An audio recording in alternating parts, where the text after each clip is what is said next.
Dans ce pays de Concoret, il y a un secret. Pas que ce soit un pays de sorciers ou de sorcières, ça tout le monde le sait, non. Mais il y a une famille dont tous les mâles naissent muets. Pas qu'il y ait une maladie génétique, non. Ils naissent sans langue, c'est vrai. Et je le sais de ma mère, qui le sait elle-même de sa propre mère, qui le savait elle-même de la sienne, jusqu'au début de l'histoire. En ce temps-là, il y avait un jeune homme qui était mauvais comme une gale. Toutes les vilainies qu'il pouvait faire, il les faisait, et celles auxquelles vous ne pensiez pas, il les faisait aussi. C'est ce que l'on appellerait maintenant un délinquant juvénile. Pour vous dire, les anciens, lorsqu'ils le croisaient, changeaient de côté. Et tout au fond de ce village, il y avait une maison de bois dans laquelle une femme de noir vêtue vivait, avec son chat qui miaulait, crachait, feulait. Et chaque matin, elle faisait le tour de sa maison d'est en ouest, accompagnée de son chat qui miaulait, crachait, feulait. Et ensuite, elle faisait le tour de son jardin. Oh, pas un jardin comme vous et eux, non. Un jardin comme nous seuls les sorcières savons le faire, avec des plantes dont on prend la tige, la feuille, les baies ou les racines, selon la portion que l'on nous demande.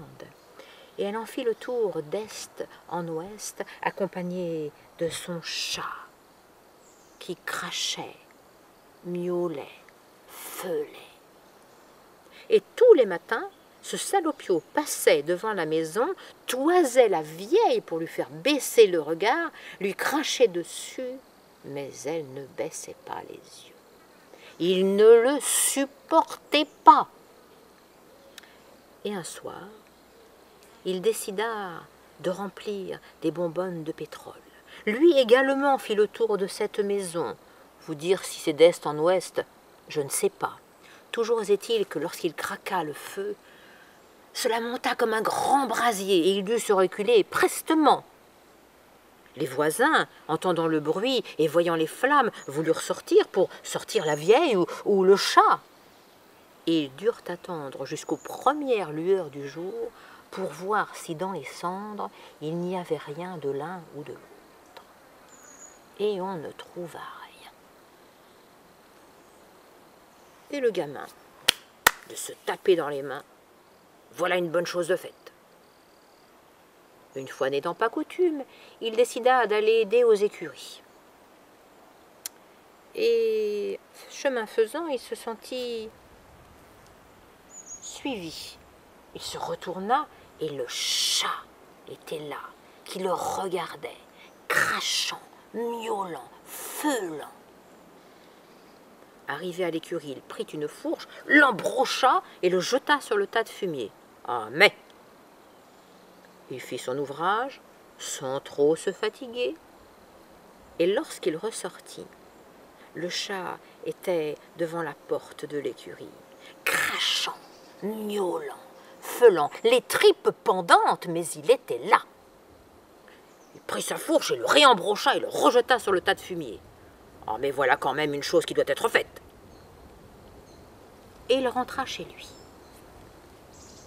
Prit sa soupe, alla se coucher, se glissa sous l'édredon, commença de s'endormir et il entendit comme gratter à sa porte. Oui, on grattait. Il se leva, ouvrit la porte et ne vit rien. Par sécurité, il referma à clé et se remit dans son lit, se calant pour retrouver le sommeil. Les lueurs de la lune montraient sa chambre d'ombre et de lumière. Et il sentit quelque chose qui sauta sur l'édredon et qui se mit à avancer doucement. Il ouvrit les yeux et aperçut le chat qui crachait, miaulait, feulait. Et lorsqu'il ouvrit la bouche pour crier, le chat lui rentra dans la gorge et lui dévora la langue.